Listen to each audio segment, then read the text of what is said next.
On the day of my wedding, I disappeared without a trace. A year later, I uncovered the entire truth. Connection. Ethan Sullivan lounged on the couch, his eyes glued to his phone, when a call from Clara, his wife of almost a decade, broke the silence with troubling news. In a previous revelation, a private investigator uncovered the layers of Clara's deception. She and her lover were making their way to Honolulu, despite her assertions to the contrary. Jason reflected on his innocence, having dedicated 10 years to a bond now fractured by her deceit. With a sip of coffee, he leaned back, pondering their shared past. 13 years ago, they crossed paths in college, each on a quest for business degrees. Their love flourished, culminating in a beautiful union. After completing his studies, Jason stepped into his father's tire enterprise, where he honed his skills across multiple positions and ultimately rose to lead the accounting department. He dreamed of taking over the family business from his father, aiming to step into the shoes of George Parker, the soon-to-be-retired CFO. Following her marriage, Clara embarked on a journey as a realtor, thriving even amidst challenging market conditions. They resided in a charming home, adorned with modern vehicles, exuding an air of stability in their union.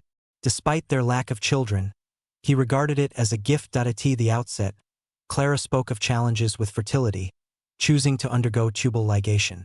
Though she proposed the idea of adoption, she ultimately chose to decline. Of late, her heightened social engagements ignited a flicker of doubt within him, particularly regarding her tardy arrivals back home. Even as he voiced his worries, she brushed them aside, chalking up her disappearances to the pressures of her job. "What were you up to at such a late hour?" he asked her as she came home one night, her appearance disheveled and the lingering scent of cigarettes woven into her clothes. "Just hanging out, having a few drinks," she replied, a hint of defensiveness in her voice. "This is my affair, Jace. I am capable of looking after my own needs." Jason found himself startled by her tone, a stark contrast to her typical demeanor. Observing his response, she felt her heart melt. "My apologies, Jace," she said with a hint of regret. "The pressures of work are simply weighing on me." He noted that you have navigated market pressures in the past without this. What has transformed? She conveyed that the challenges have become more formidable than ever. The rivalry is intense, and the pressure is unyielding. "I understand, but please don't direct your frustration at me," he comforted her. With a gentle embrace, she conveyed her support, her heart heavy with remorse. "Indeed, you are correct, my dear. I apologize." "Agreed, but do refresh yourself," he requested. "The scent of smoke clings to you." With a hint of regret, she acknowledged the smoky atmosphere at the club. Making her way toward the shower, he lay in slumber when she slipped into bed beside him. As the days turned into weeks, their once frequent encounters faded to a mere whisper of connection, now reduced to scarcely once every 2 weeks. Her fascination with his life began to fade, and he became aware of her obvious fabrications, such as the occasion when she asserted she was at the office while she was not. He held back from sonifying her, aware of the volatile response that might ensue. He contemplated the multitude of deceptions she could still be harboring. As he lay awake next to her, his eyes lingered on her. A palpable sense of concern etched across his face. "What occupies your thoughts, Jace?" she asked. He confessed his worries. "About what?" she inquired. "He confessed to us. It seems as though we are drifting away from each other. Do you still hold love for me?" "Of course, my dear," she reassured, wrapping her arms around him. "Are you aware of that, perhaps?" he admitted with a hint of uncertainty. "I honestly don't know. Time has passed since those words were spoken, and the bond we once shared has faded.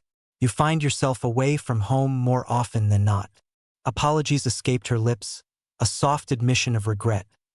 "The demands of work have been quite intense lately, yet my affection for you remains steadfast. I ask for your trust in me." "Could you reveal more to me?" he asked earnestly. "Absolutely, darling," she replied, pressing her lips against his.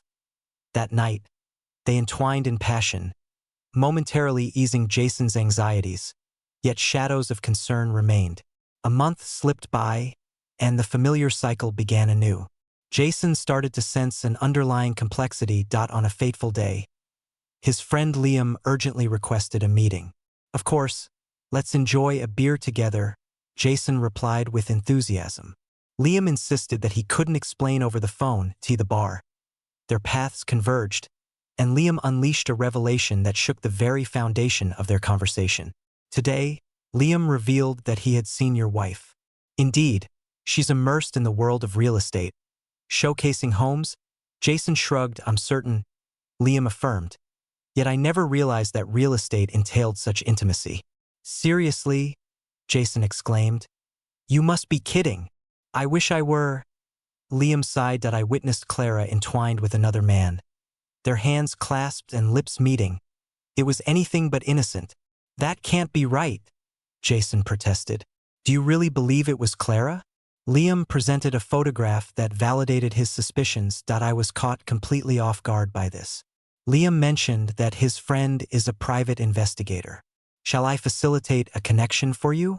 Kindly proceed, Jason requested. Answers are what I seek. Once they had bid farewell, Jason discovered Clara in the comfort of her home. You're back early, he said. A note of surprise in his voice. The perfect moment. She smiled. Where have you been? While sharing a drink with Liam, he elaborated. Is everything all right with your friend? Not quite, Jason revealed. His spouse has strayed from their vows. Clara put on an act of innocence. Indeed, Jason responded. It's a haunting vision. One for which I am grateful we are spared.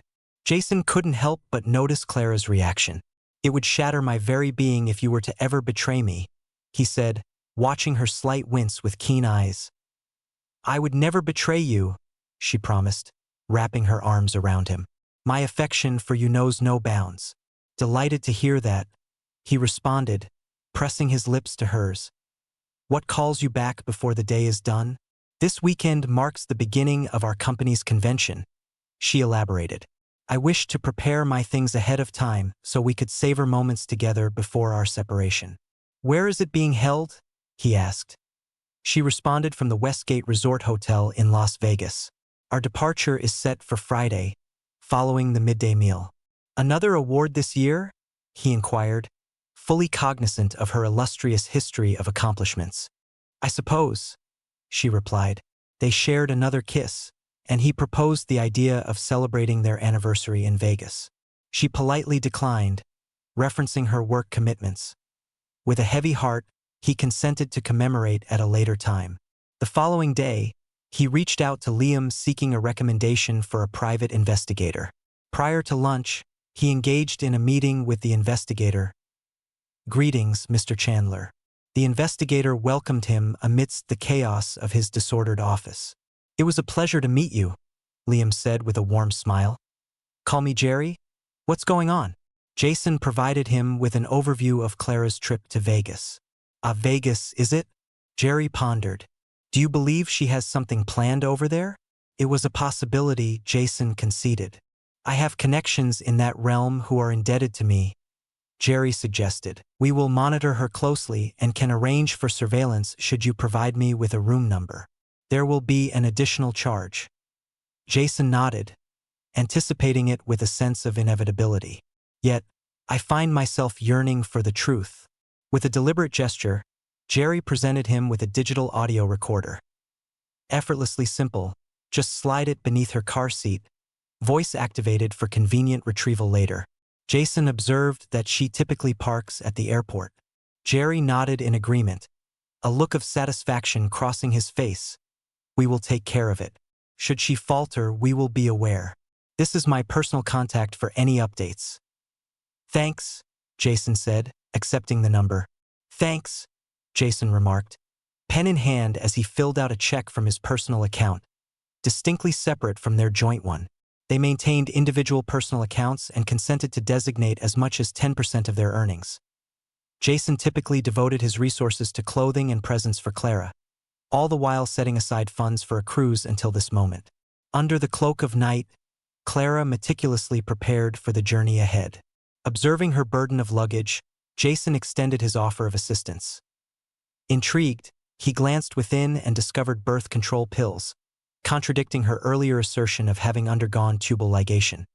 He captured images of her possessions, observing the club outfits and daring swimsuits, among them a daring micro-bikini that was unfamiliar to him. With careful precision, he tucked an audio recorder into her car, making certain it was activated before securing the doors behind him. Jason pondered sadly that this might be the last time, witnessing their closeness as husband and wife slowly fading away. The following morning, Clara revealed her hotel room number and assured me of her nightly calls. "I love you," she whispered, pressing her lips against his. "Love you too," he replied, his gaze lingering as she drove away. During his time at the office, he conveyed to Jerry the number of Clara's room. "Understood," Jerry replied, prepared to mobilize his team. Later, Clara reached out from the airport, intending to provide him with an update once she checked in. She reiterated her love for him. Affection mirrored back, he whispered within, masking his uncertainties as his father drew near. Attuned to the turmoil within, Jason opened up to him. "That's tough, my boy," his father said with empathy.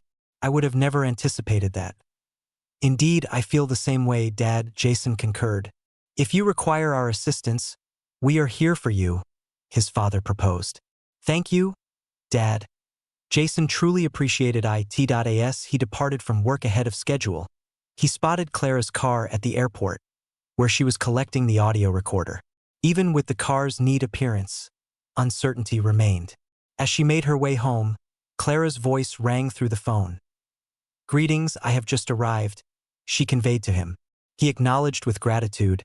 "Thank you for sharing that with me." As she made herself comfortable, she carried on. "I shall ring you this evening, my dear. Love you dearly." He responded with warmth. "Love you too." Within the confines of his home, he engaged the audio recorder, wishing for nothing that could be deemed incriminating. Primarily, the sound of the road and her radio filled the air. Yet, at the midpoint, the weight of reality descended upon me. He tuned in to her conversation through Bluetooth. "Greetings, my dear," a man's voice called out. "Hello, stallion," she teased playfully. With a smirk of disbelief, Jason dismissed the notion of being a stud muffin. Who is this jester? Last week was nothing short of extraordinary, the man reflected. She let out a soft giggle, her delight evident in her voice. "What are your intentions for the upcoming week?" "It has been arranged," he affirmed. "Have you spoken to your husband about it?" She confessed that it was not the case just yet. "I've got it under control," the man inquired, suspecting nothing. "Nothing," she confidently assured. "He seems utterly lost." "I hope you're right," he remarked. She boasted. "He'll believe anything." "Very well," he yielded. As they approached the airport, she declared, "I'll meet you at the hotel this evening." "Sound good?" He responded with eager anticipation. "I can't wait. Farewell, my dear." With a final farewell, she wrapped up the conversation, disconnecting the call. Jason gazed at the tape recorder, his mind reeling from the revelations it had unveiled. He listened to the recording once more, seeking clarity to confirm his understanding. She was not merely unfaithful. She had orchestrated a series of plans for their anniversary week that excluded him entirely. Consumed by frustration, he silently cursed and contemplated the length of her betrayal and the identity of her lover. With a beer in hand, he settled into his desk, lost in thought over the recent happenings. Had he failed to notice the unmistakable clues? He pondered what other secrets she might be hiding. He had honored her solitude. Yet an undeniable urge to delve deeper stirred within him. With the knowledge of its hiding place, he deftly extracted the key from their jewelry box and made his way to her office nestled in the spare bedroom. He approached the desk, propelled by a sense of betrayal to delve deeper into the mystery. Within, he unearthed a tapestry of deceit. Clara had woven a web of deception throughout their marriage. To everyone's astonishment, her personal account boasted a staggering balance of over $250,000, far surpassing the savings limit they had previously established. As he scrutinized her expenditures, he uncovered extravagant presents, among them a luxurious men's Rolex watch, presumably intended for her paramour. Her acquisitions also unveiled high-end apparel and trips to Planned Parenthood for feticides, which she settled in cash. He contemplated the origins of the ended pregnancies and her unwavering reliance on birth control throughout the years. Moreover, he stumbled upon a receipt for Plan B pills acquired merely days prior, and there's further intrigue. He stumbled upon a recent receipt detailing a substantial down payment for an apartment nestled in an upscale neighborhood, contemplating whether it would become her sanctuary of love or a clever escape plan. Additional receipts uncovered transactions for utilities and new furnishings, leading him to ponder whether one of the keys he had discovered belonged to her new residence. With unwavering resolve, he activated her computer, discovering passwords neatly tucked away beneath the keyboard. He delved into her email, taken aback to discover her credentials stored away, a testament to her faith in her own discretion. To his astonishment, he stumbled upon correspondences with Evan Cross that laid bare their intimate liaisons, tracing back almost a year to when he first detected shifts in her demeanor. What began in hotel rooms evolved into clandestine meetings in the homes she was marketing. A solitary email from 6 months ago offered glimpses of clarity to his inquiries. "Did you take care of that small matter?" Greg asked. "Indeed," Clara responded. "I underwent a feticide procedure today." "It's a pity you chose not to keep the baby," Greg commented. "It could have easily been attributed to Jason." "I'm unable to do that," she clarified. "He believes I am incapable of conceiving. He would come to realize that it did not belong to him." As he pondered the passage of time, Jason found himself transported back 6 months, to the moment he first uncovered her deception. He couldn't help but think, "Damn, she is a duplicitous and unfaithful woman." He perused their emails with a thoughtful gaze. Greg proposed the idea of sharing an intimate moment in Clara's marital bed.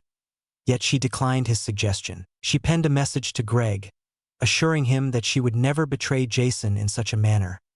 "That fool is utterly oblivious," he responded. "I won't do it," she insisted. "What if you possessed a space of your own?" Greg suggested. "Your earnings would easily cover it, and your husband would remain none the wiser." "Perhaps you have stumbled upon a truth," she responded. "My account is mine alone, and Jason never raises a question about it. I shall begin my search." That was a quarter of a year past. The receipt for the down payment was a little more than a month old. She informed Greg that she had acquired a condo. "I made a down payment, and next week, I will be welcoming new furniture into my space. Jason remains blissfully unaware." "Excellent," Greg replied. "We shall revel in every corner of that place." Jason was taken aback by the news, his eyes glued to the emails as he continued to read. "Why remain with your husband?" Greg inquired. "Why not venture out and find your own space?" "Believe it or not, I actually care for him," Clara said. "He might come off as a self-assured accountant at a tire store chain, yet my heart holds a fondness for him, and he knows how to treat me well. I secured the condo as a safe haven for our meetings, avoiding the potential risks of hotels. Moreover, you remain in the bonds of matrimony." "Hey, just say the word and I'll let Christy go," Greg proposed. "She is quite the challenge." "We shall await the outcome post-conference," Clara responded. "What unfolds after the conference?" Greg contemplated. Jason set about printing Clara's letters, meticulously copying the receipts he had unearthed. At that very moment, the screen lit up with Clara's number. "Greetings," he replied with a hint of hesitation. "It's me, darling," Clara greeted. "How are you holding up? Your tone seems a bit unusual." He feigned a throbbing headache, careful not to give anything away to her. She announced that she was just settling in for the night. "Find relief for that headache and allow yourself some time to rest." She added, "I love you and miss you." "Indeed, I find myself in agreement," he murmured. "Farewell." As he concluded the call, he found himself reflecting on whether she had perceived his absence of tender expressions. In reality, he was boiling with anger. Driven by an insatiable curiosity to unveil the reality surrounding Greg, he meticulously combed through Clara's company website and ultimately discovered him. Evan Cross, the esteemed regional manager, she was, without a doubt, entangled with her superior. As he printed the page, he carefully added it to his growing pile. As his agitation mounted, he found himself pondering the idea of infiltrating her apartment. As he examined her address, a moment of hesitation washed over him, thoughts swirling around the notion of a security system. As he perused her documents, his eyes caught a code marked alarm system. Naturally, she would commit it to paper. He mused with a tinge of resentment. With a decisive click, she shut her laptop and he stepped out, retrieving latex gloves from the garage to ensure no trace remained. Upon discovering her complex, he maneuvered into her designated spot and made his way to her door. With gloves carefully in place, he selected a key from her jewelry box for a trial. He pushed the door open and stepped inside. Finding the alarm remote, he carefully entered the code he had uncovered, making certain the alarm was successfully disarmed. As he flicked the switch, the room illuminated, revealing the thoughtful selection of furnishings that Clara had curated. He contemplated her impeccable taste, a constant in her character. It's unfortunate that her loyalty doesn't align with her taste in decor. True to form, there were no images of him to be found. This was her sanctuary, a refuge from the confines of their union. As he entered the kitchen, his gaze fell upon a scattering of plates and utensils. The refrigerator stood desolate, the shelves of the pantry stripped of sustenance. To my astonishment, the house was completely furnished, embellished with floral portraits, and featured a sizable flat-screen television. As he stepped into the bedroom, he discovered it similarly adorned, with lace curtains flowing gracefully over the windows, perched just above the electric heater, a clear risk for fire. As he opened the drawers, a collection of unfamiliar underwear caught his eye, leading him to suspect that Greg had been there, evidenced by the presence of men's undergarments. He pulled out his phone and captured the moment with a series of photographs. Within the confines of the nightstand drawer, a card from Greg validated his lingering doubts. Gratitude flowed from the timepiece, its hands ticking softly in acknowledgement. I eagerly anticipate your housewarming celebration. With all my heart, Greg. Fury welled up within. He envisioned facing Greg. The dressing room was brimming with an array of clothing, catering to both men and women. In the master bathroom, he observed 2 toothbrushes resting by the sink and matching towels, one for him and one for her, placed neatly beside the shower. He seized his phone, capturing a few more images. Within the confines of the second bedroom, a modest desk accompanied by a solitary chair stood as the sole adornments. A network cable rested on the desk, presumably intended for her laptop. Among the correspondence directed to her, each originating from utility companies, he made certain that her name and address were prominently displayed in the photographs. Lace curtains, reminiscent of those in the bedroom, adorned the windows here, gracefully cascading over the electric heater. He observed various potential fire hazards, such as the lack of smoke detectors in the bedrooms and the old one situated in the kitchen. He pondered whether it possessed a battery at all. Ensuring that all remained undisturbed, he extinguished the lights, engaged the security system, and made his exit, pausing to verify the door was securely locked. As he approached his car, thoughts of his next moves swirled in his mind. The dissolution of the marriage seemed destined to occur. He found it impossible to place his trust in her once more, regardless of whether she cut ties with her lover and gave up the apartment. Conscious of the challenges faced by sensitive souls in such circumstances, he held on to the hope that her greater earnings might exempt him from the burdens of alimony. It appeared prudent to seek the counsel of a lawyer prior to moving forward. He also held on to the hope that her exclusive ownership of the apartment signified he would not be compelled to relinquish their home or share in the proceeds of its sale. He sensed that she had forsaken him by acquiring the apartment in secrecy. Without the presence of children, matters of custody and support faded into the background, yet he yearned for vengeance against their treachery. Violence was simply not an option. He felt no inclination towards serving time behind bars. Upon returning home, he perused the phone book and found an advertisement for Gregory Wilson. With a flicker of hope that it was indeed the same Evan Cross, he pressed the digits on his phone. A woman's voice responded, "Wilson Residence. Is this Mrs. Wilson?" he asked. "Indeed," she affirmed. "Whom do I have the pleasure of addressing?" He introduced himself as Ethan Sullivan. "Your spouse holds the position of regional manager at Acme Real Estate, as confirmed." "Indeed he is," she responded. "However, he is currently attending a conference this weekend and will be making visits to other offices in the upcoming week. Please reach out to the regional office and kindly leave a message for him there." "Indeed, Mrs. Wilson, it is you I wish to converse with," Jason indicated. Her reply came forth. "Indeed, ma'am," Jason persisted. "I regret to inform you, but my wife is involved in an affair with your husband. Do you truly have confidence in that?" she asked. "Indeed," Jason declared, "and I am prepared to present proof." "Do you possess concrete evidence?" She applied pressure. "If you're interested, I can even show you where they gather," Jason offered.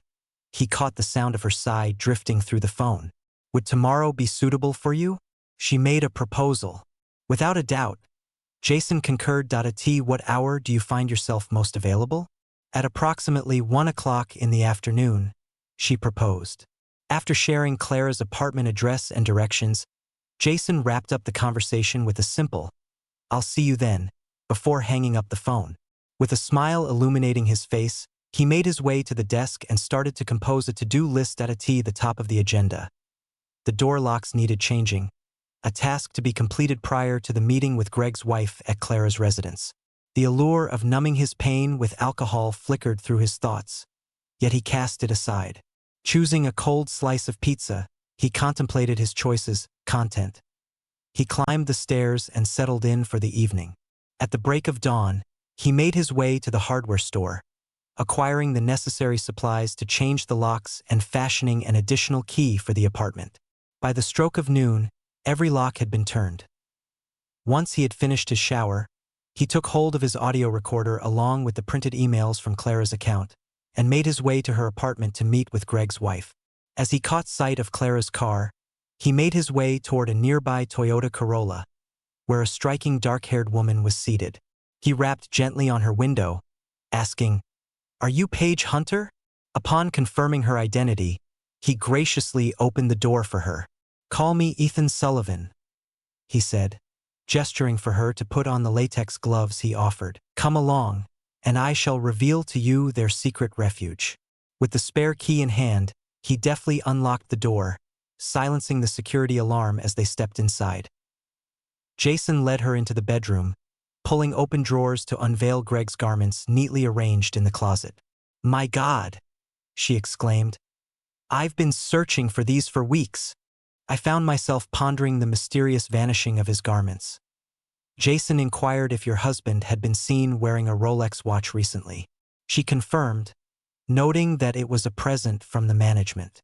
With a slight shake of his head, Jason reached for a card resting on Clara's nightstand, holding it up for her to see as she read the note. Tears streamed down her face. "Is that his handwriting?" Jason questioned. "Indeed," she wept bitterly.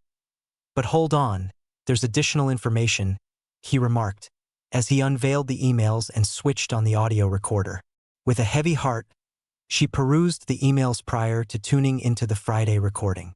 "I'm sorry," Jason murmured, wrapping his arms around her, holding back the tide of his own feelings. She offered reassurance, saying, "It's not your fault. I have harbored a suspicion, yet the evidence eludes me." Gathering her thoughts, she turned to meet his gaze. "What is the plan?" she asked. "I'm filing for divorce," he declared. As soon as she laid eyes on him, she vowed to kick him out in an instant. Her demeanor transformed, radiating a newfound light. "I have an idea," she exclaimed. "What if we assist them in settling in together here?" Jason paused for a brief moment, a smile gradually spreading across his face. He nodded in agreement, expressing his approval. "We must move swiftly. Their return is imminent." She revealed that Greg mentioned he would be away for a week following the convention. "That I have a feeling that Clara will discover her own reason to depart as well." As he reflected on the recorded conversation, Jason let out a curse. "Indeed, you have a point," he conceded. "However, I desire for her belongings to be removed from my home without delay." "Indeed," she affirmed. "Rejoin me here in 3 hours' time." "That sounds agreeable," Jason concurred. "I will gather her belongings. I expect to return promptly." "See you then," she said. Rising, Jason watched her, captivated by her delicate frame and enchanting allure. He found it utterly incomprehensible that Greg would betray her trust. They departed from the condo, journeying for 3 hours, their vehicles laden with the couple's possessions. They tossed the bags into the sparsely furnished second bedroom, untroubled by the possibility of breakage, fully aware that it would consume the cheating spouse's hours to sift through the chaos. I can't speak for you, but I wasn't particularly cautious with his belongings, she commented. Jason let out a soft chuckle that I in agreement. He confessed, exchanging a celebratory high five with her. With a quick glance in her direction, he declared, I don't know about you, but I'm absolutely starving. She concurred, echoing my sentiment that a succulent hamburger, laden with cheese, sounds utterly irresistible right now. That sounds absolutely ideal, he responded. I have the perfect place in mind. Would you like to accompany me? This one's on me. Show me the path, she responded. As he made his way to the familiar bar he often visited with Liam, she trailed behind. As she parked, Christy cast a wary glance at the building. A bar? She questioned. Believe me, he promised. The burgers served here are truly exceptional. You're bound to fall in love with them. Very well, she conceded. However, I trust you aren't intending to inundate me with alcohol and exploit the situation. With a soft chuckle, he offered her words of reassurance, as alluring as that may be. I wouldn't consider it, he remarked with a playful tone. Darn, she quipped, a laugh escaping her lips. Within the cozy confines, they placed their orders for frosty beers, juicy burgers, and crispy fries, weaving tales of their past marital misadventures as they savored each bite. Their stories intertwined, beginning in college, marked by swift unions, yet revealing differing aspirations about parenthood. He asked her if she was a CPA, and she responded with a no, sharing her aspirations of achieving that goal in the future. Jason recounted his professional journey, highlighting the various opportunities he encountered along the way. Perhaps we could assist one another if you were to share your resume, he proposed. Of course, Mr. Chandler, she replied, savoring a bite of her burger. The tranquility of the moment was shattered by the sudden intrusion of his cell phone, its screen illuminating with Clara's caller ID in a tone devoid of bias. He offered a simple greeting. Hello. Clara's voice, thick with the haze of alcohol, drifted in. Greetings, darling, she sang. What are you currently engaged in? He responded casually, just grabbing a burger at the bar. What's happening in your world? Can you believe it? She exclaimed. Before he had the chance to reply, she declared that she had won the Best Salesman award. Congratulations, he uttered with a lack of enthusiasm. Indeed, they wish for me to remain in Vegas next week to collaborate with their agents, she went on, weaving her tale. He was already aware that it was a falsehood. That's wonderful news. He pretended to be excited. He gently reminded her, what about our anniversary this Wednesday? She expressed her understanding and offered an apology. Perhaps we could commemorate next weekend. He offered reassurance, saying there was nothing to worry about. Your work holds significant value, and I recognize its importance. I wouldn't want you to overlook a significant opportunity. What does that imply? He dismissed it entirely. Our 10-year anniversary is a singular event, a moment that graces us but once. Yet, I understand how much your work means to you. Don't let it weigh you down. Indeed, work holds significance. Yet, I had hoped you would share in my joy, she sighed. Indeed, he maintained. Proceed with your agents. I shall manage just fine. I love you, she declared with conviction. Good, he replied. Same here. Farewell. As he concluded the call, he shifted his gaze toward Christy. That is the conclusion, he conveyed to her. With a gentle shake of her head, she expressed her understanding. She chose Greg over your anniversary, she said, gently resting a reassuring hand on his. He struggled to hold back his tears. A man he scarcely recognized exhibited greater concern than his own spouse. What a letdown. I apologize, she said. Gratitude flickered in his eyes as he tried to muster a smile. He picked up Jerry's card and pressed the digits of his private number into the phone. Jerry, he said, greeting the older man as he answered the call. Ethan Sullivan here. I just had a conversation with Clara, and she mentioned that she'll be in Vegas for another week. So, you're not convinced? Jerry asked. Not for a single moment, Jason affirmed. As I was diligently crafting your report, I'll have my team keep a watchful eye on them and observe what transpires. Jerry continued. Let us move forward. The conference concluded a few hours back, and it seems they are relishing the moment. Tomorrow, the majority of attendees will be making their way home. Your wife and her lover shared the night together. I have some footage that may pique your interest. I will send it to you via email as part of my report. That would be wonderful, Jason acknowledged, a hint of enthusiasm in his voice. Thank you. As he concluded the call, he shifted his gaze toward Christy. He declared that tomorrow, we would uncover the truth behind this matter. Why principal investigator discovered those two enamored souls sharing the night in each other's company. He is dispatching a collection of video footage. Would you be interested in joining me to watch it? She confessed, not particularly, yet a sense of obligation lingered within her with a knowing nod. He acknowledged the sentiment. Shall we make our way to my place? He proposed, standing up. Having settled the bill at the bar, they made their way to his house. Upon arriving and establishing himself in his office, the video appeared in his inbox. Would you care for a drink before we begin? He suggested. Sure, she accepted. If you happen to have cola, that would be great. I'll grab 2 colas, he agreed, making his way to the kitchen. He returned with chilled sodas in hand, ready to start the video. They watched as Clara and Greg indulged in a series of intimate encounters. Christy and Jason found it difficult to mask their feelings as they observed their partners reveling in each other's presence. The subsequent exchange of whispers was even more poignant. What do you think our spouses are doing at this very moment? Clara asked. Knowing Christy, she's likely engrossed in one of her tedious films, Greg remarked, or buried in one of her whimsical novels. Indeed, I understand your perspective, she concurred. Greg smirked, envisioning Jason lost in yet another of his monotonous spreadsheets or engrossed in stock reports. Do you really believe he's out here on some grand mission to save the world? Honestly, it's hard to believe that his father's business is all about selling tires. What's all the fuss about? Have you made up your mind about what you'll say to that fool after the awards banquet tomorrow? Indeed, she has confirmed that I was asked to remain in Vegas for a week, stepping in for the local representatives.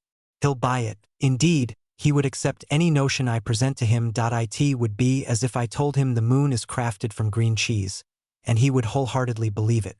And by the time he realizes what's happening, we'll be basking on a sun-kissed beach in Hawaii, Greg added. I eagerly anticipate witnessing you showcase that new sling bikini you acquired. Christy burst forth. Hawaii! She exclaimed. That fool is whisking some frivolous woman away to Hawaii. I shall tear his insides asunder. She cast her gaze toward Jason. I apologize for referring to your wife in such an unflattering manner. There's no need to apologize, he replied. That I would express the same sentiment. They redirected their attention to the video. What are your plans for the anniversary? Will you really just overlook it? Hawaii seems far more alluring than an evening spent at a steakhouse. She observed. I vowed to atone for my actions. Perhaps I shall, perhaps I shan't. Greg observed her intently. You possess an icy demeanor. Are you aware of that? He observed. She dismissed with a shrug. She explained that it was merely our 10th anniversary. There will be more. Who truly cares about that? At this moment, your presence is essential to me. Upon hearing those words, they returned to their tasks, leading Jason to pause the video. He remarked that he had witnessed a great deal. Have you ever? Christy nodded, her tears cascading down her cheeks. More than enough, she asserted. He disclosed that he is scheduling a meeting with a divorce attorney come Monday. Would you care to join me? Would you be so kind as to oblige? She inquired gently. Not in the slightest, he assured her. Christy was overwhelmed with emotion, tears streaming down her face as she sobbed. Jason enveloped her in his embrace, providing a reassuring presence. Despite the urge to weep himself, he restrained his tears, directing his energy towards comforting her while grappling with his own inner chaos. Would it trouble you if I were to stay the night here? She asked. No nonsense, I simply desire to cuddle, she made clear. Certainly, you're more than welcome to stay, he responded. Feel free to linger for as long as your heart desires. She conveyed her gratitude. It's hard to fathom how many years I squandered on such a fool. All this time, I have been ensnared by his deceptions. Jason nodded in understanding, fully grasping the situation. He guided her up the stairs to the master bedroom, where he discovered an old t-shirt that seemed just the right length for her to wear to bed. With the item in hand, she slipped away to the bathroom to change. Having awaited her return, he slipped into his pajamas and nestled into bed. She stepped out of the bathroom clad in the long t-shirt, and he found himself momentarily stunned by her presence. He had always held a deep admiration for Clara's legs, yet Christie's were the most slender he had ever encountered. With a gentle smile, she nestled beneath the warm embrace of the covers. "What seems to be the matter?" she inquired. "Have you never laid eyes on a woman's legs before?" "None as lovely as yours," Jason remarked with admiration. "Sweet talk will take you far, sir," she teased playfully. He encircled her with his arm, pulling her near, relishing the fragrance that enveloped her. She rested her hand on his chest, curling up against him. "Did you know you're the only woman I've shared a bed with, aside from my wife, for more than a decade?" he confessed. She revealed, "And you're the only man I've been with besides my husband." They locked eyes, a moment stretching into infinity, before surrendering to slumber in one another's embrace. As dawn broke, they found themselves wrapped in each other's embrace. "Good morning, sleepyhead," she said with a warm smile. "There's no need to hurry on my behalf," she remarked, watching him stand to make his way to the bathroom. "Good morning, lovely," he replied. "I shall be brief." He found himself in the bathroom, a task made difficult by the heightened state of his arousal.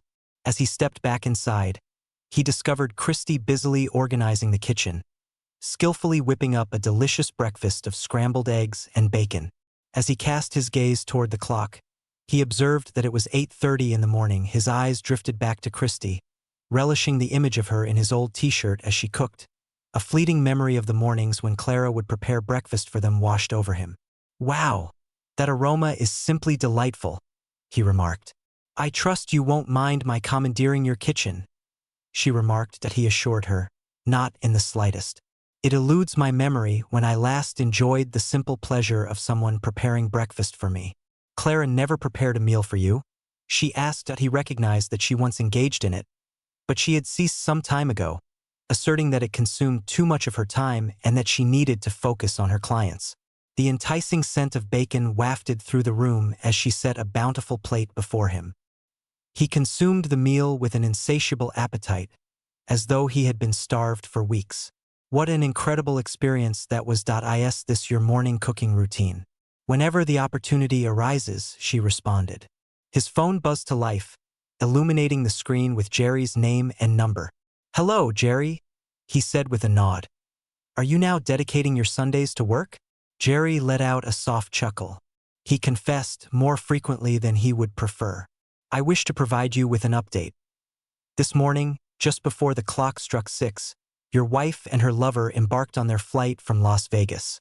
They found themselves with a brief interlude in Los Angeles, a mere 40 minutes to catch their breath. The plane took to the skies an hour ago. In roughly 5 hours, they will arrive in Honolulu. I have the flight details available should you require them." "Understood." Jason has given his confirmation. Jerry mentioned that they are aboard American Airlines Flight 31. A contact in Honolulu stands poised to track them upon their arrival. "Thanks," Jerry said, as Jason quickly noted the details. Once the call concluded, he shifted his gaze to Christie. "Well," he began, "here's the latest. They're en route to Hawaii." As the aircraft climbed higher into the sky, Clara nestled comfortably into her seat. As she cast her gaze out the window, the vast expanse of the Pacific Ocean unfolded beneath them, a shimmering tapestry of blue. "This is it," she pondered quietly within her thoughts. With a fleeting glance to her left, she observed Greg, peacefully slumbering in the adjacent seat. With a fleeting moment of stillness, she shut her eyes, allowing memories of the last 10 years to wash over her. Fleeting waves of remorse washed over her for deceiving her unsuspecting husband. Somewhere within her, she recognized this as merely another in a succession of misguided decisions. Still, she found a way to rationalize it within her own mind. She wished for a resolution that would keep Jason in the dark forever. It is possible that their union would endure, allowing them to age side by side, ultimately finding tranquility in their retirement. Her first error lay in revealing to Jason that she was unable to conceive. In truth, she possessed the ability, yet she held no longing for a family. Motherhood may captivate many, yet it holds no charm for her. Consequently, she conveyed to Jason the alleged medical challenges that required tubal ligation. He acquiesced, ultimately yielding to the request. Nevertheless, complications with the IUD emerged, forcing her to cease its use because of pelvic discomfort and headaches. She turned to traditional birth control pills, complementing them with the calendar rhythm method to steer clear of physical intimacy during her peak fertility days. Despite being largely successful, she discovered she was pregnant on 2 occasions. The initial occurrence took place with her spouse, haunted by the prospect of his reaction, which would expose her earlier dishonesty and her hesitance towards motherhood. She quietly arranged for a feticide, funding it on her own. Fortunately, they had set up individual accounts in addition to a shared one. At first, they settled on her contributing 10% of her earnings to the joint account, yet she skillfully altered the terms of their agreement. She had the means to finance the feticide on her own, all while keeping Jason in the dark. The second pregnancy emerged with Greg around 6 months ago. She confided in her lover about the predicament and chose to undergo another termination, financing it from her own funds, all the while wishing Jason would stay unaware. Then arrived her clandestine liaisons. In the early years of their union, she steadfastly upheld her loyalty to her husband. Yet, everything changed one fateful day when she crossed paths with a client, remarkably handsome and undeniably wealthy, eyeing a transient heartbeat. She embraced a choice that would forever remain untainted by remorse. They immersed themselves in a fervent, intimate connection within the opulent walls of the house she was presenting. He demonstrated his appreciation by acquiring the property in full. Such encounters were rare, perhaps happening a mere 10 times over the following year and a half. In due course, she unearthed that others were partaking in comparable actions. Despite a momentary twinge of guilt, she rationalized. Why not? Why should she be denied the freedom to indulge, when others seemed to do so without consequence? In her perspective, it had no connection to Jason. Her affection for him endured unwaveringly. What he remained unaware of would not bring harm. Then she crossed paths with Greg, and everything shifted. He personified all the qualities her husband fell short of. Jason approached decisions with a careful analysis, weighing each option with precision, while Greg acted on instinct, choosing paths in the moment. Jason's journey through life, in both his personal and professional realms, seemed to have been set in stone. He devoted his professional journey to his father's tire business, a path that was destined to elevate him to the roles of CFO and ultimately president and CEO. On the other hand, the path ahead for Greg remained shrouded in uncertainty. He welcomed each day as it unfolded, savoring the present, while Jason pondered what lay ahead. Their methods in the bedroom diverged significantly. Jason focused on her enjoyment, whereas Greg's approach was more aggressive, leaving her feeling broken. At first, their encounters took place in secluded motels or the homes they were marketing. Yet, a sense of unease crept over her as she worried about being seen and potentially drawing the attention of Jason or Christy, Greg's wife. Following Jason's expression of worries regarding their relationship, she withdrew from Greg, briefly shifting her affections back to her husband. Yet, her determination began to falter, and Greg endeavored to mend their rift. But she was haunted by the possibility of Jason uncovering their secret liaison. In an effort to alleviate this uncertainty, she resolved to acquire her own apartment, creating a personal refuge for herself and Greg. Though Jason presented a facade of conservatism, she found herself unable to shake off the remnants of her feelings for him. Their choice to submit tax returns individually eased her exit from Greg, all the while allowing her to take advantage of tax benefits. It appeared to be a scenario where everyone emerged victorious, or so she reassured herself. These events led to her decision to escape to Hawaii for a week with Greg, cleverly disguising her absence from the office as a vacation with her husband following their corporate meeting. In tandem, Greg shared with his wife the details of his impending travels, a familiar ritual in their lives.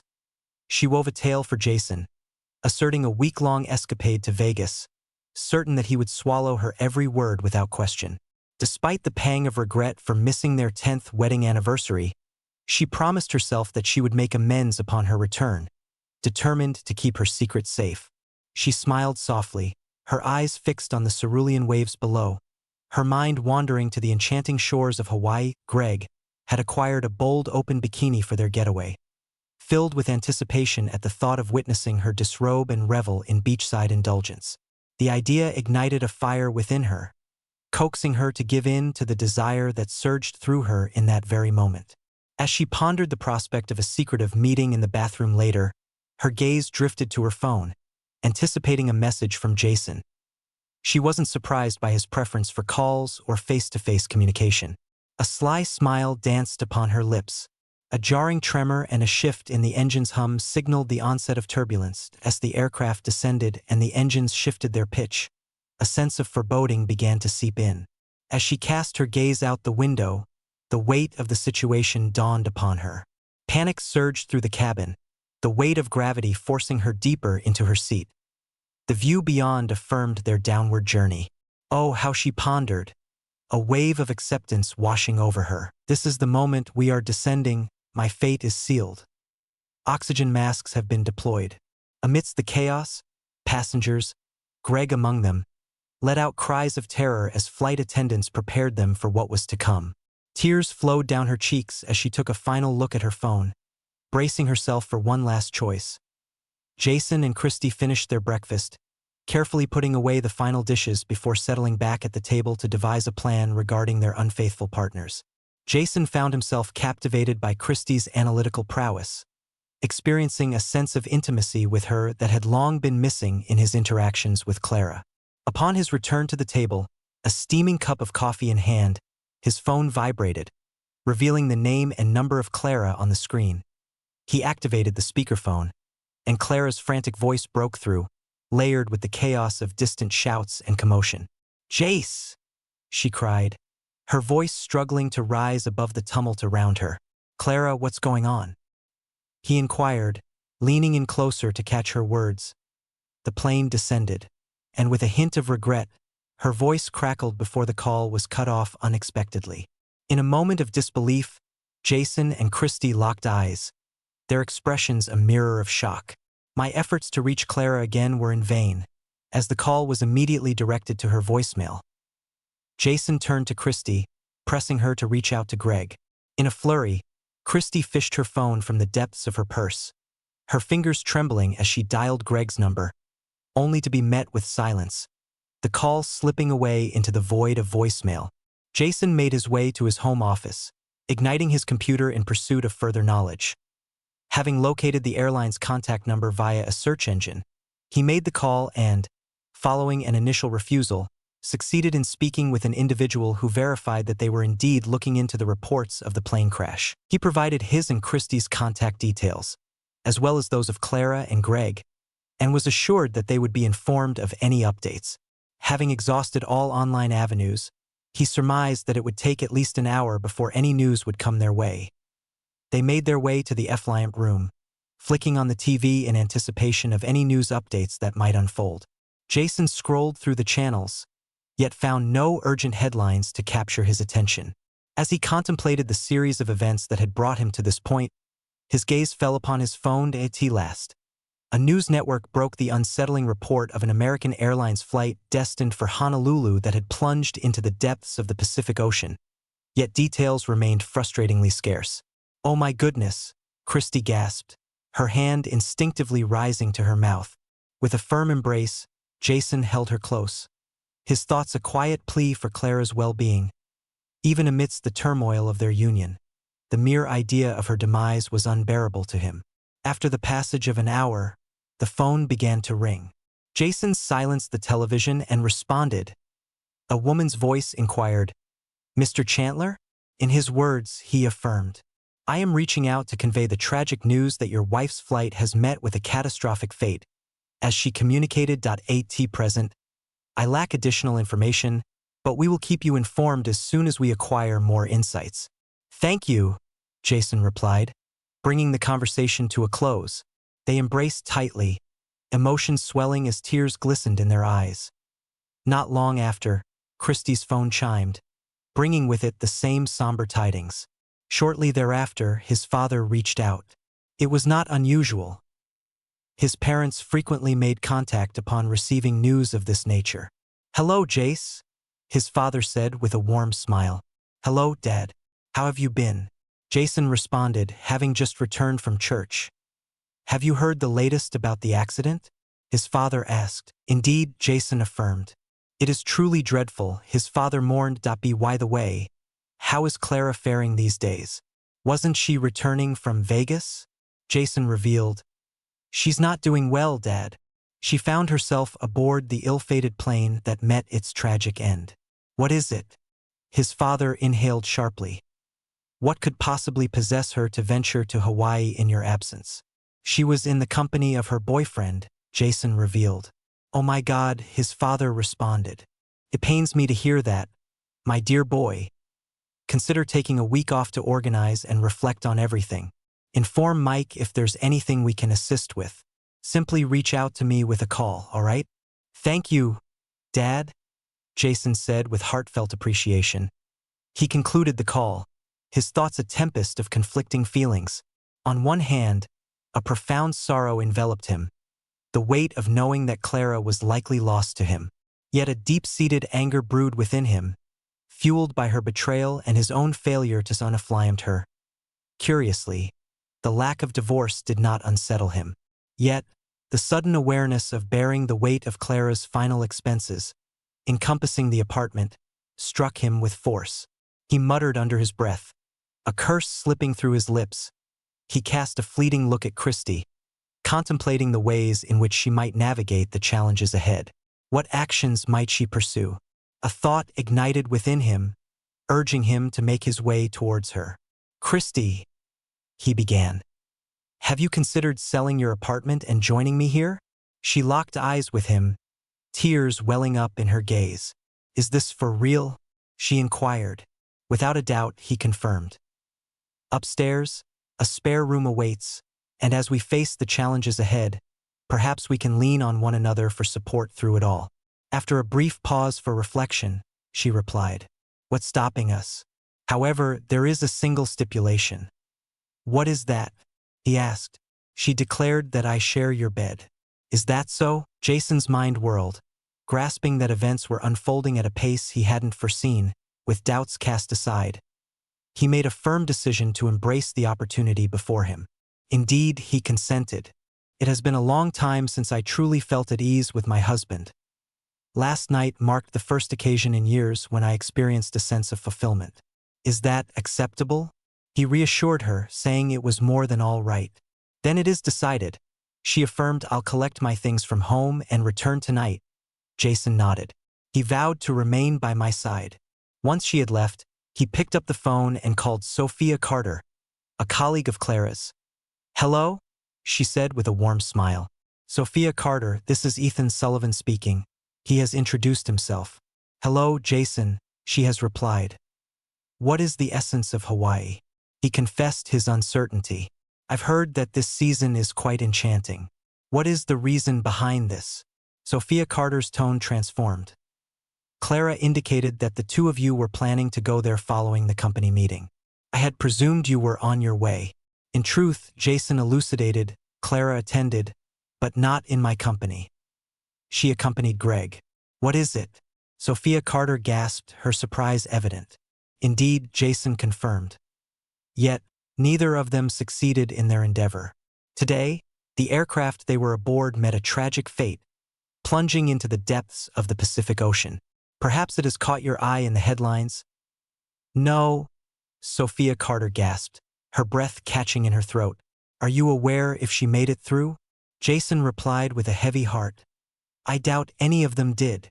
With heartfelt sincerity, Sophia Carter extended her sympathies. "That I extend my heartfelt sympathies to you during this difficult time. The company provides life insurance coverage for all its employees. I will take care of the paperwork. However, I will require specific details from the airline. Could you share those with me?" "Indeed, I shall collect whatever I can, as Jason has assured me. However, I find myself with a question for you." "What is that?" Sophia Carter asked. "Did you know about Clara's involvement with Greg?" Jason inquired. My instincts whispered doubts. There were murmurs, yet no solid evidence. Sophia Carter confessed that in our workplace, we generally refrain from discussing personal matters. Jason nodded in understanding. "That concludes our discussion for the time being. I shall reach out soon." "Thank you," Sophia Carter replied. "Once more, I extend my heartfelt condolences." As the evening unfolded, Christy and I found ourselves engrossed in the flickering glow of the television, when suddenly, a news report about the crash broke through the airwaves.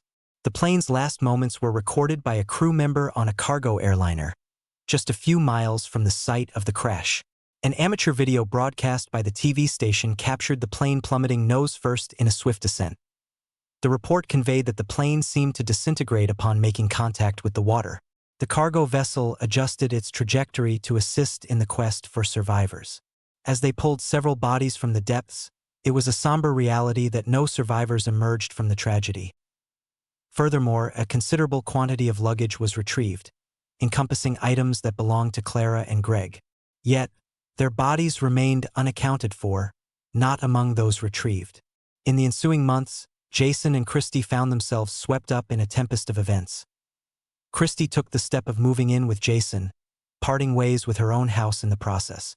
Jason found himself tasked with managing Clara's apartment, a space that offered him no treasures of significance. As a result, he gave all his possessions to Goodwill, which welcomed them with open arms. Eventually, he parted with the apartment, successfully reclaiming Clara's initial investment. Jason and Christy were each granted a $500,000 insurance payout from Acme Real Estate following the tragic loss of their spouses.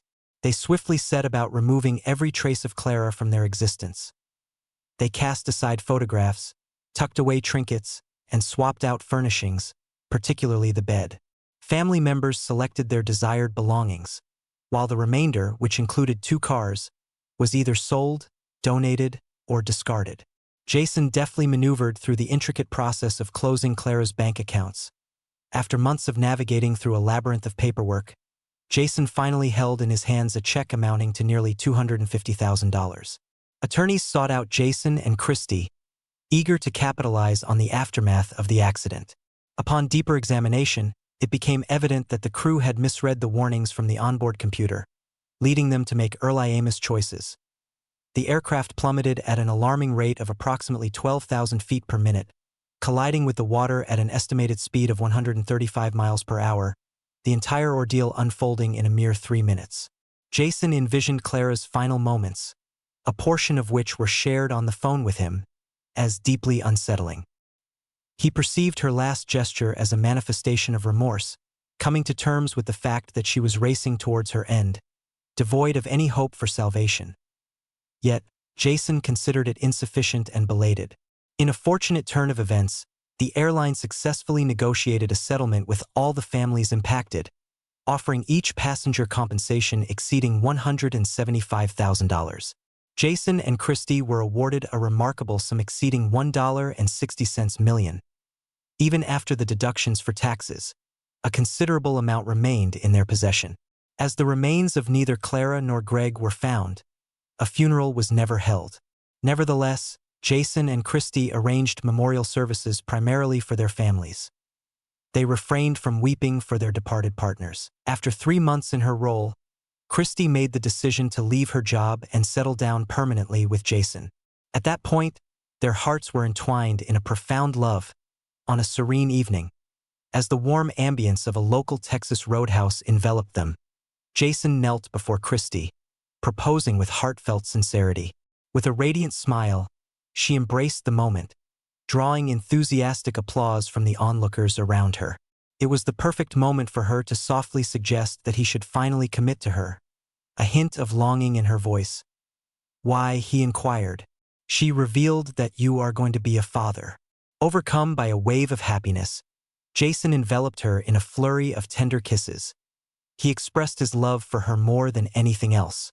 "And I love you even more," she replied with warmth. "Only a single request." "What is it?" he asked. "Please, don't ask me to fly anywhere," she pleaded. With a hearty laugh, Jason wrapped his arms around her in a warm embrace. Fear not, my dear, he reassured her gently.